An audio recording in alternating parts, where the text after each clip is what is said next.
Hey everyone, my name's Amy. I am the Events and Facilities Coordinator at Softball NSW. And we're just going to do a little roundtable discussion today with the rep coordinators of some of the associations, just talking about what happens behind the scenes in getting some of our rep teams up and running for state championships, some of the administration that goes into the works of that, and then what actually happens during and after state championships at an association level. So at Softball New South Wales, I work on the back end of state championships and the events that occur both at Blacktown and across association venues. And a lot of the administration work that goes into that is helped along by the awesome people that work as representative coordinators at their associations. So alongside that, I also deal with the grounds work at Blacktown, making sure that our fields are ready, working with the ground staff, Blacktown venue management to make sure everything's okay, and particularly getting the grounds and diamonds ready for events, as well as teams that come for training and things like that. So that's me, and I'll hand over now to Janelle to introduce herself, and then we'll work our way around. I'm Janelle from Hornsby, and I have been playing this beautiful sport since I was 7. Played reps till I was in the 35s. I've played at a national level as well, but now I'm interested in the coaching side, and I've been rep convener for the last 4 years, organising all the rep teams for Hornsby, and I really love it, enjoy it, and it's interesting. It's where I'm sort of headed now, not playing so much, just in the admin side. Jo. Hi everyone, I'm Jo. I'm from Penrith City Softball Association. I've been in the role at our association for 8 years now, looking after our rep teams. We have both male and female teams, so at times it can be pretty full on. Same like Janelle, I've played from when I was 9 or 10 years of age, out in the Penrith zone, and also the Hawkesbury zone as well. So love played reps, changed associations to go and play with friends. No better way to play with friends than on a softball diamond in regards to that. And they become lifelong friends. So that's something that I love the most about softball. As mentioned, been in the role at Penrith City for 8 years. Got back into softball, finished when I had my little one. To my husband and my mother-in-law's absolute being mortified, I played when I was pregnant back in the day when you could, until I think I was 5 months and I was a catcher. So then it got to the point where it was time to say see ya. And came back when my eldest was 4 or 5 years old and started at Penrith with Benny Ward and have been there ever since. So just love it. I love seeing kids be able to be given opportunities. That's my most favourite thing. Seeing them being given opportunities to develop and grow in the sport that we love. And just seeing their smiles. Their smiles are what's worth all the hard work that goes in behind the scenes to be where we are now. Lucky last, Danny. So I'm Danny from Georges River. I actually started playing as a kid, probably 5 or 6 years of age. Played right up to nationals at 23s. Then I've had a bit of a gap from the sport with kids and work and things like that. So I've only stepped back in when I saw a thing for over 35 women 12 months ago. So and I just wanted to give back, because obviously for me to play the whole life, parents and adults have always had to do these volunteer roles. So at the last AGM, sort of put my hand up to do the rep coordinator. So I'm only very new to the role. Been doing it for the last 6 months.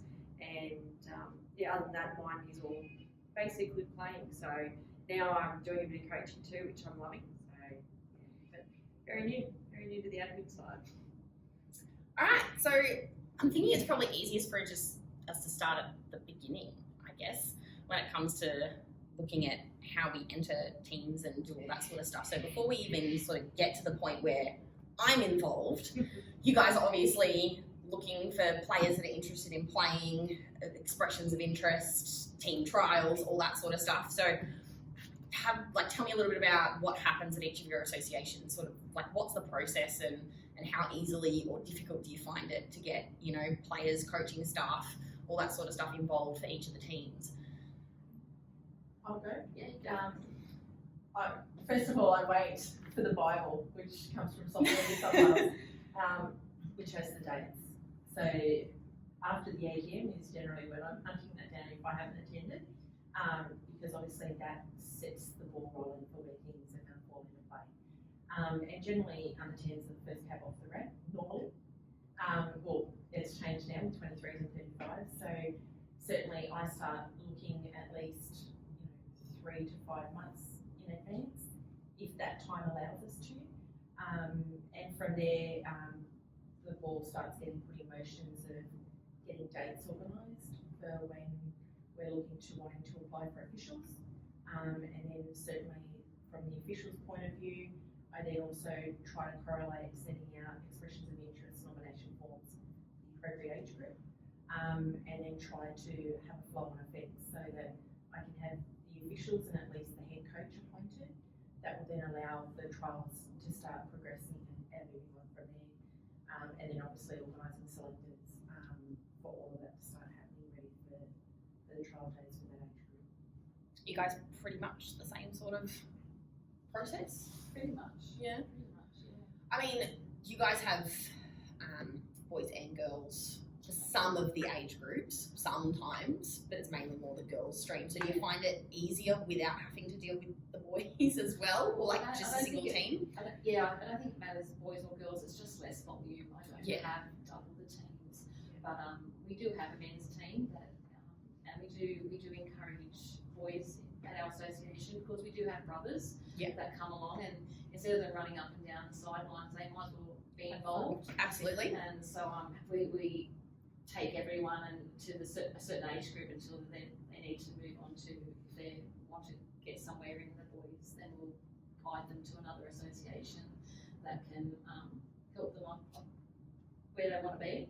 But it's a little bit easier for myself compared to these lovely ladies because I don't have boys, so it's less volume, less coaches I have to find. But it is a struggle to find coaches and volunteers because it can take time, and time is precious these days compared to when our parents were running around. People work full time and have kids and lives, and so that the struggle is to get the volunteers. And so this year, Hornsby, we're very close knit, very family orientated.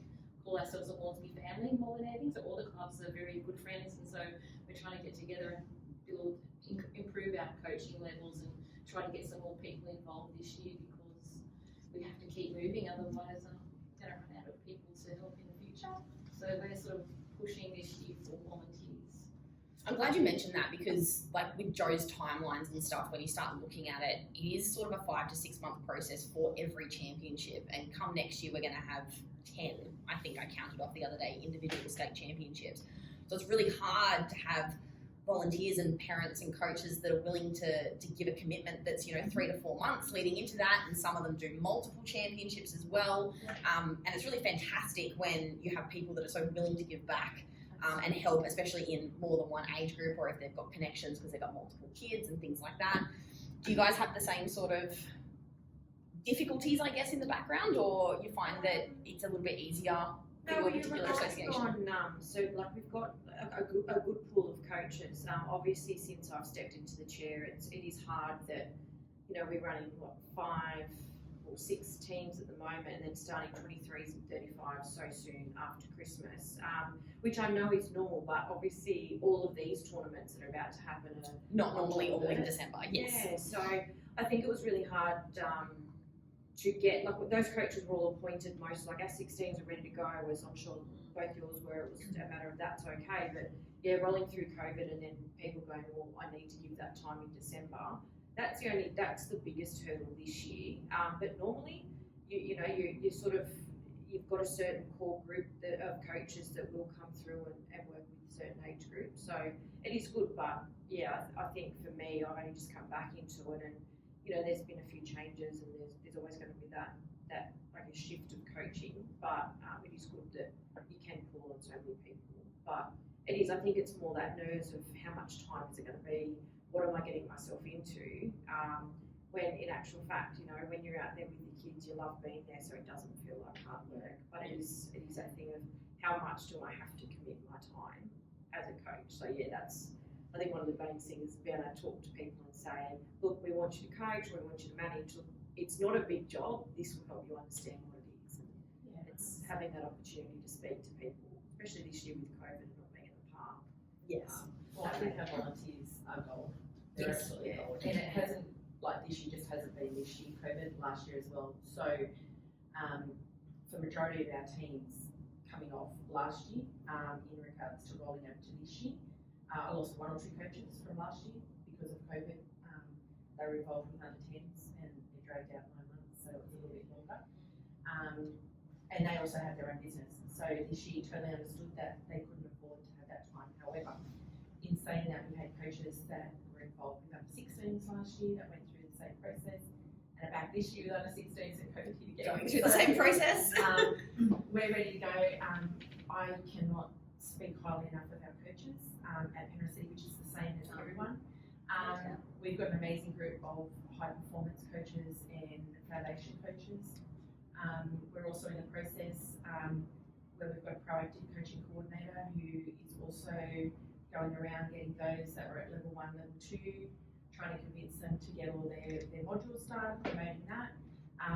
We had Softball NSW Coaches Academy come and do reports for our rep coaches just before COVID hit, which was fantastic.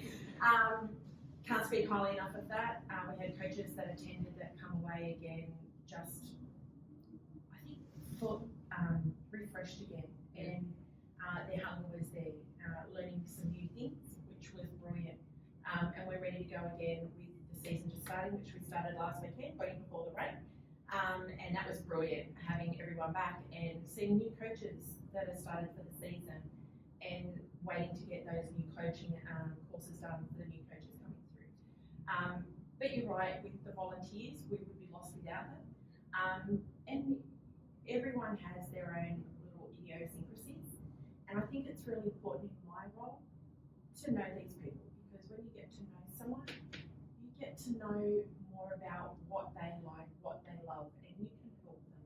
So when they're time poor and when things are a struggle, how can I help make their job easier? Yeah. How can I help do different things? And certainly the wet weather at the moment is an issue. We've been able to, just in the last week and a half, be able to find an indoor venue for our coaches. So instead of the coaches having to ring around all the managers, because the managers, their weight is worth gold as well. I cannot speak highly enough of team managers.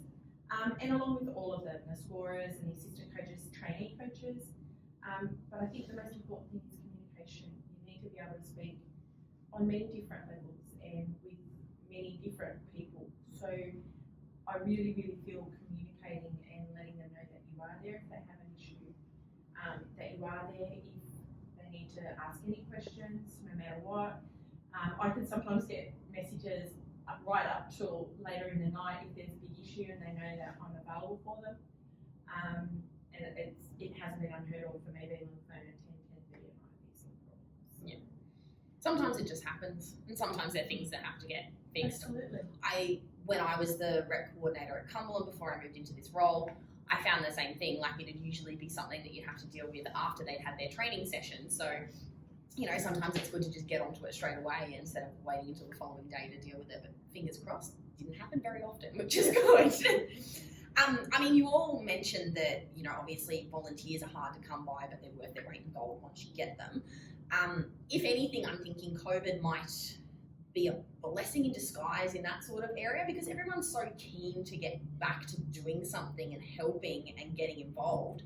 I'm actually hoping that come next year, when everything gets back to, fingers crossed, somewhat normal, we may actually have more of an influx of people wanting to give back and do coaching and things like that. So I know, yes, the coaching executive are looking at running more and more workshops and things like that. I know all the associations are well and truly on board with that. So that might be a way that we can, you know, push more into those spaces and get more people involved in sort of the representative pathway, which is really good.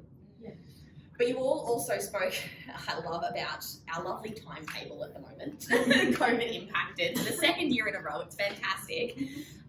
Obviously that has been a struggle when it comes to getting volunteers and getting all the information that you need to come to me and submitting your teams and all that sort of stuff. Fingers crossed this is the last year that we have to deal with that and everything gets spread out throughout the 12 months again. But if you guys want to just, I mean, we don't need to dwell on COVID too much, but if you just want to tell me about sort of how it's worked for you and the processes and what the timelines were like, and if there's things that I guess from a Softball New South Wales perspective, if there's anything that you found that this particular situation has alerted you to that the normal situation wouldn't, in ways that we could improve or change the way that we do some of the processes for state championships. I think Softball New South Wales has done a fantastic job. I could not imagine the pressure that you guys must feel to run these state champs in 3 weeks, and you cannot keep everybody happy, and it's an impossible job. And I just think you've done a great job. I mean, I get stressed because I take my job so personally, because I want everyone to have the most wonderful experience, from my coaches to the girl that sits on the bench most of the weekend.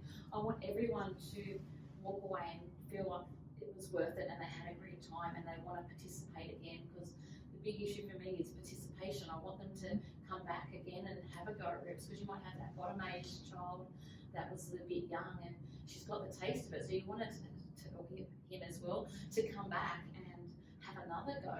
And so I think it's lovely that New South Wales Softball put so much effort into getting these state championships organised, just with venues and the beautiful options of type of draws we want. I love the fact that you give those options, because it's a really interesting insight into how you're thinking and what kind of options that you can have. And I think that's really, it opens you up to the associations that you actually take our thoughts into consideration. Absolutely. Which I love that, because I think you need our thoughts to be able to run a successful business or sport. And so I actually think you're doing a great job, and it's so much pressure, and I feel the pressure myself personally, because I feel like, and it's a good way, like I feel like I'm responsible for all my babies. Yeah. So I want to keep them after them, and I don't want them to go. So I could imagine that's what Softball New South Wales feels like too. So, well, how do you guys feel about like more and more of the invitational teams, or where we try to combine groups? I mean, you guys probably not so much, like it happens with a couple of the smaller associations, but I guess it's getting bodies on the field essentially. And if you guys were ever in that situation of, we've only got 5 or 6 players, what can we do? Do we put them all on the pickup list, or can they play under our uniform, that sort of thing? Just, I guess, the more flexibility that's sort of coming in with that under the participation banner. Yeah, I think the invitational teams are a massive kudos. Obviously for teams, associations that need pickup players, obviously making sure they're helped and looked after, but certainly when there's a plethora of people that are available, let's give them the opportunity. And I think that's what it's all about, like in terms of opportunities, which we've been striving for that for a long time, and I think we're achieving that. And like the same like Janelle, I think from the Bible, and I refer back to the timetable as the Bible, because in our positions it is the Bible. Look, when there's multiple teams going, yes, there are times that you just go, there's no way I'm going to read that, but we do, and we find that extra reserve, and we do. And like Amy, I know that you're available and Lynn's available if ever we need assistance with getting teams into TPG for state championships and all that, which I know all associations would be really grateful. I know I've been stuck a few times, so grateful. It's just being able to know that it's not just you, it's not just your association, but there's a bigger team, and we're all on the same page, and we all want to achieve the same goals. Yeah. So when we can do that, it's just a great feeling, and it's a massive tick, not just for that team, not just for that association, but the sport as a whole in general. And we then present ourselves from our state as a unified state, and I love that. And everyone loves it when we get together at state championships. It's your extended family. You get to catch up, you get to meet everyone and see everyone, and you watch, most importantly, the players that take the field. And especially when coming off COVID, you see how like these players and the coaches, like they're itching to get out there, like they've missed it. They've missed it. They don't want to be there. And we've got a state championship come up when the rain comes out. Yes. So everyone's kind of on edge going, are we going to play? Are we going to play? And they ask those questions because they want to be there and they want to be out there. But I think getting more people out there for invitational And I think it's important, especially like knowing some of our, fellow country players out there that may not be able to fill a team. It's amazing. Like, it is awesome giving them opportunities if they can't fulfill a team from their association, that they're given an opportunity to blend in.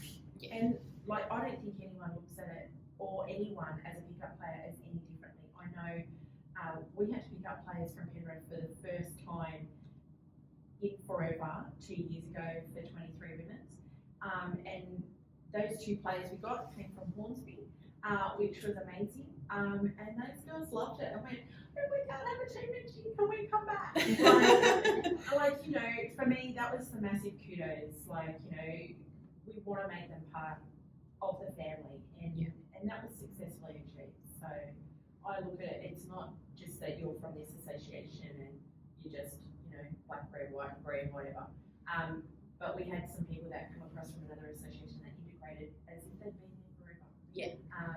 And that's what it should be like. Everyone should be out there having a great time. So, Yeah. I think the invitational, like when you can get, 16, 20 kids at a trial and knocking back some, knowing that you're not backing them back going, you're not playing anywhere, going, look, you haven't made our team, but, we can put you forward to go on invitational. And then if that just helps other, kids that are, either same situation, haven't made the top of their association, just to play, in with others and making a team, then I don't think there's anything negative about it at all. It just gets more of them out there. We just got to Development try and keep them. opportunities. We want to keep our players, Yeah. and sometimes, sadly, sometimes you can't make teams, and that's life. But you've got to, for those kind of kids, you've just got to give them something more and work harder for them, so that you keep them, because you will need them. But you don't want to lose them. So if they can still participate in what they've slightly missed, but they're still going to get that great experience, I think there's nothing negative about it. Yeah, and from what you guys are saying, like even when there's combination teams or invitationals, or you've got a lot of pickup players making extra numbers and things, it doesn't take away from the fact that it's still a state championship just because there's additional players coming from somewhere else. So that's really good to hear, in that like the direction that we're going in incorporating participation, but at that rep level and the pathway level is definitely being received well from an association. We've had a lot of players, particularly boys. Like, we've always been quite strong with having lots of extra boys players in regards to, going back 6-7 years ago, it was nothing to have 2 teams. Like, we always had the rep team and a development team always. And unfortunately, we would love to get back to that, but obviously with a decline in numbers, those players that don't make a rep team, we always try to offer them being put forward as a pickup player. There are some times though where you might have younger ones come and try, which we're always happy to give younger ones the opportunity to come and trial up an age group. They may be bottom age of that age group, but we always like to give them the opportunity to see what they have to do to get to that level. So I think from that point of view, we look at it from that point of view. If they're keen, we want them to come along and trial, and they can learn from the older rep players in that age group. And they also then need to build from that is resilience, and to know that they have to go back and work harder, because if they want to make that rep team next year, you can't just turn up and walk into a rep team. You actually still have to put the effort in, put the hard work in. The skill level needs to be there. So we've had lots of people that have gone away not making a rep team, but we provide them constructive and positive feedback, how they can become better, what they need to work on, and our selectors put down some things through the trial to give that feedback in case it comes back and asks for feedback. And we've seen many players go away and come back the following year and go, "We've worked so hard," and we can see that. Like, when they turn up to trial, we can see that. We've noticed that they've taken on the feedback, they've gone away and worked harder, and I think it's important for kids, and not just kids, but their parents, to be aware more than anything that you do have to step up if you want to make a rep team.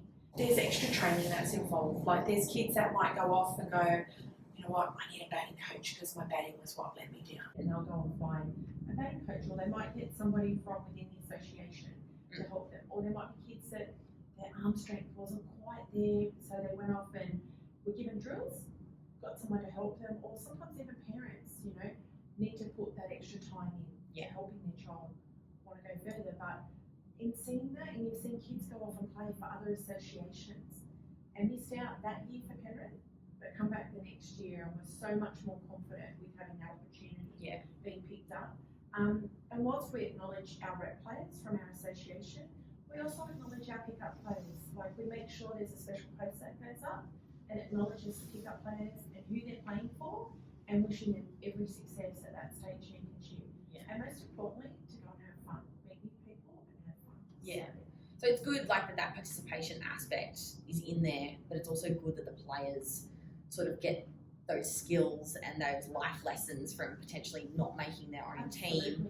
Well, it's almost like the best of both worlds, essentially. They still get those opportunities, but they still get the lessons involved with not necessarily making their own rep team. And that's I think is a really good segue into, like, some of the admin stuff as well that you guys have to deal with when it comes to pickup players and entering your teams and putting them on the pickup list. Now, Danny, you're obviously very new at this. The way that, you know, things have changed this year with how those processes happen and those timelines, to you is just the way that it is. But to the two of you, obviously, having done this for a while, the changes this year, you've had to adjust from the way that it used to happen to the way that it happens now. With those pickup lists and everything, and it's trying to digitize everything, I guess, instead of the old paper forms and everything. How are you guys finding it? I'm interested to see how you're going, Danny, because it seems like form after form probably comes to you. It's just, to me, it's just the norm of what I've stepped into, whereas I don't have anything to compare it to where this is how it used to get done compared to now. So the only thing I noticed when I was doing some of the pickup players, I've got to go back and work out the trial dates and just didn't have everything with me.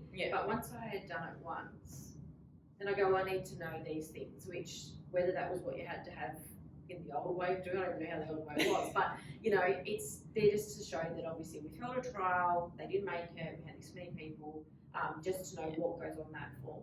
Once you know that, I find putting on the form quite easy. Okay. Well, that's cool. Your forms are really user friendly. You can register an interest in your team, pick up players, all that kind of stuff. I find them really easy, simple.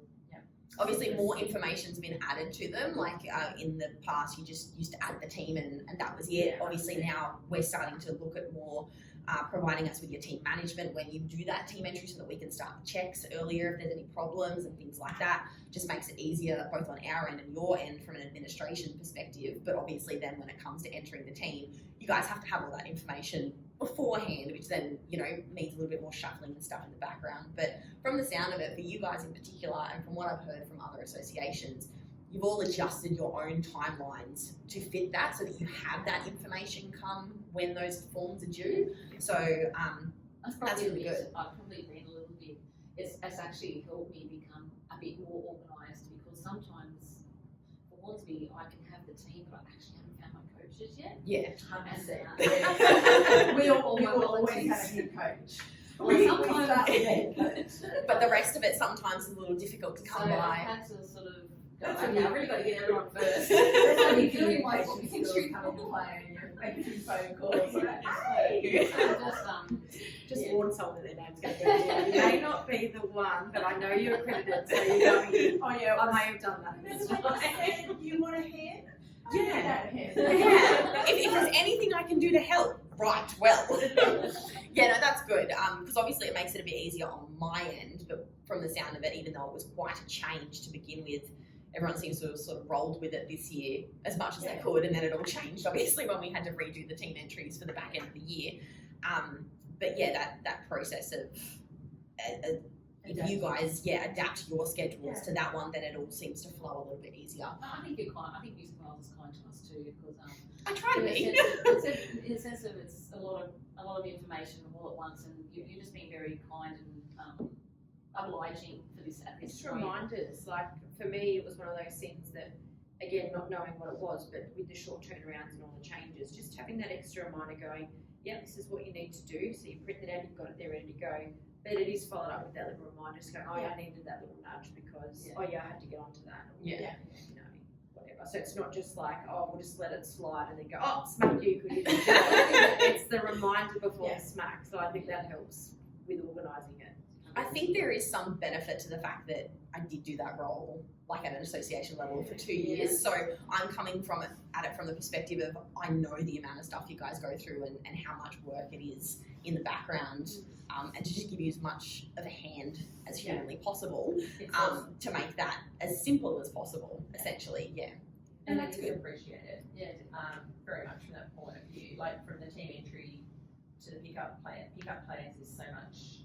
Like it hasn't changed a lot, but the actual simplicity of the process now is really, really good in regards to that. And I think from having it on paper and sending it by email to having it ready to go on the form, it's pretty much not much because you really need to have that information. Yeah. However, the simplicity I can imagine on the other end, you receiving it, makes it easier, obviously, for that information to be transposed into where it needs to go. Absolutely. Data dump straight into an Excel spreadsheet. Yeah. I love it.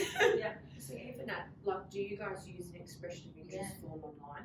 Yeah. So it's one of those things that it's sort of just keeping it all where it lives. And that's the thing I notice is we're using a form to ask for officials, we're using a form to ask for players. So it's just, dumping into Excel and pretty much just handing it on and just having that Excel spreadsheet to sort of then put it back onto your form, it all is staying digital, so it saves walking around with piles of paperwork or this and that. It's all sort of saved there. Even on your phone, Keeps it in a nice Well, spot. it makes it easier for parents to who are time poor, and everyone's time poor, that they don't actually have to get that piece of paper and write it down.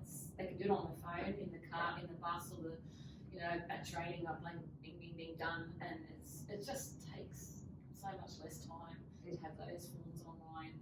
And I think it was a struggle sometimes to get people involved because they actually had to fill out that form, even though it sounds, It makes a difference. It's a drama sometimes. Yeah. the world's sort of gone that way. Yeah. We're into a digital world, but it's sort of. I think people are so used to having it on their phone and doing things that a bit of paper to sign. Oh, then you've got to go and scan it, then you've got to go and work out who you How to send it. So. No, that makes sense. I mean, everyone loves the actual state championship side of things when they actually get to play and all that sort of stuff. One last thing that I wanted to chat to you guys about, because I obviously, after the state championships are done, there's a couple of little bit of things that we have to do sort of from a media perspective and announcing who the champions were and all that sort of stuff. But what do you guys do at your associations? Is there something afterwards, like anything that you have to do as rep coordinators once it's done, or is it sort of just done? I feel like it's never done. I mean, obviously we ask for feedback from our parents. We send out just an email and say, look, give us your feedback. Whether you thought what you thought of the coaches, or what you thought of the whole training campaign. What did you think? Because if we know that there's something that we're missing and we can be told, and it's anonymous, we can help that situation and make it better, or get to an understanding where we can fix. That's you have to do that. And so we do that after every, and we do that with the coaches as well. Ask coaches how they felt and what they think they might have needed, and even the training. We've had some trainee coaches, and so this year especially, I want to give them more feedback. Sometimes the trainee coaches, I don't know, it can be just the person that warms up the team, and sometimes they miss that coaching experience that they need because they're more of an extra body than an actual coach. And this time I really want them to be part of. I'm coaching a team with another gentleman and my trainee, the youngest coach. I'm going to sit on the bench and I want her to go into the field and be that person on first base and get that experience instead of just sitting on the bench. So I want to give them more feedback this year, and so that they can sort of plan in their mind what they want to do. Because ultimately, I want them to be my head coaches in 2-3 years time or whatever. Right? So it's all about getting. For me, it's all about getting feedback, positive or negative, because that's what happens. And just try and make the experience better the next time round. And then at the end of it all, we have a really big party. And and acknowledge all the people that have put in all the effort through the whole year, because usually that's at the end of the year. And we did have a nice get together and appreciate everyone that helps. And then it starts all over again. Yeah. Are you guys pretty much the same? Is there anything special that you do at Penrith or Georgia River? We obviously at the end of the state championships, generally most teams go out regardless, have a catch up afterwards, usually have a team dinner. At the end, obviously if there's a win at state championships, it's a a bigger party. celebration, which is always good. Because not only that, it just acknowledges everyone. You know, there is a lot of work and effort that come in, right, from the head coach, assistant coach, trainees, manager, scorer. I think sometimes managers aren't appreciated or acknowledged as much. There's a lot of behind the scenes work that team managers do, and honestly, like my team managers, I never stop telling them how grateful I am for their time, because they're the ones that are usually following everything up. And also along with the scorers in regards to that aspect. But the players, you know, depending on where they finish, they've still achieved, and that's very important for them to understand that they've represented our association, and to acknowledge, you know, how proud we are of them and what they've represented and how well they've done, regardless of where they finished. Yeah. From that point of view, and then the same thing in regards to that aspect. We used to send out feedback in regards to that, emails in regards to them filling in and providing feedback. But we found in regards to that, people wanted that when we gave it to them. They didn't actually complete it. So we get out of 12 parents, maybe 2 parents would fill it in. And they go, oh, we don't have anything to say, we don't need to fill it in or say anything. I said, but it's to help us learn, it's to help us be better, it's to help us grow. Majority of people go, if we need to have a chat, we'll come and talk to you personally. I go, yeah, happy with that as well. But you will go back to our managers and our head coaches and generally ask for a report for them to provide feedback. And from there, we also look from the head coach's perspective, and the assistant coaches will then get feedback on the players, those that stood out, those that came across and really put in through the year. It's not so much needed now, I don't think, but before it was for talent ID. Yeah. So that those players we were advised of as soon as it finished, so it was all fresh, and a list was kept ready for when the talent ID came through, that those players could be put through. And I never stopped at 1 or 2. I'd say to the coach, give me 5 or 6 players, because it's not just 1 or 2 people that make a team. There's a whole team, and you might have, you know, 5 or 6 players all on the same playing field, but you've got a few others that really stepped up that year. Yeah. So I think it's important that we acknowledge those kids that did grow, and they were always the one that were put forward for Softball New South Wales. So, but yeah, I think 5 or 6 Yeah. each age. and I think it's important. For I know going way back, it was only like 1 or 2 that used to get put forward. And I used to think there was a lot of kids hard done by in regards to that. Now it's great to see more kids getting opportunities, because we all know, you know, they know when they get to under 14s, they know at under 12s. Hey, when I get to under 14s, that's where Metro is. There's selection They online know, now. like, you know, hey, I really want to make that team. So we encourage our under 12s and let them know, you know, you need to start doing extra work. Our under 14s become age eligible for Western Sydney Academy of Sport at Penrith. So we let them know, you know, you want to make academy, you need to start stepping up and doing extra. You know, it's not just enough just to go and play reps. You really, really want to be a part of the pre-elite pathway to Softball New South Wales. You need to show us. You need to do that. So yeah. And Danny, you haven't experienced the end of a championship yet, but you're probably No. looking forward to them come Yeah. December. We, I was a part of just a debrief of the ones at handover, so I'm trying to think what it was, might have been 18s, you know, some yeah, it would have 10s, yeah, a few of those. So there is a debrief system where the manager and the coaches will get together and just go over a few things and make sure, you know, nothing was an issue, that nothing needs to be worked on, and do those. So pretty much exactly what you guys have said. You know, it is something that you go through. You want to get that feedback. So whether it's from the parents, which, you know, you don't normally get a lot of them back, or you might get 100% of them back. It just depends on also the manager, how much they say this is really important as well. You know. Yeah. So, but yeah, debrief at the end of every state championship, I think, helps you to then move that team on, those officials who worked well together. Were there any issues and all those sorts of Yeah. things. And when you have a good team, you want to keep it together. Yes, we found you don't want to break with them our up. rep teams in regards to that. And not only that, the players, when they adapt, the parents, you know, but you also have your trainees that see what a good environment and what a good vibe. And you often go, how do I get into that team? It'll go, Yeah. put it for me. Yeah. So, but yeah, it's not very often, I don't think, that we don't have a good crew. I know, like with the crews we've got now, the 16s, 14s, opens, And 12's like we're all rushing around trying to get there. We're getting there. The rain's certainly not helping, but we're getting there. All of them are there because they love the sport. Yeah. They love the sport and want to give back in regards to that. And I think the same thing for all our coaches is their goal is to develop and help those players want to become better players. Yeah. And it's not just about being better players, it's becoming better people. Yeah. So from that point of view, Well, thank you for the three of you for doing this with me today. It's been really good to actually see some more in-depth insights from each of the associations, because where you guys say, you know, your coaches and your managers are your backbone essentially to help you do yours, you guys are my backbone helping me do my job well. So thank you so much. And I hope you guys, you know, really enjoy the championships coming up in December.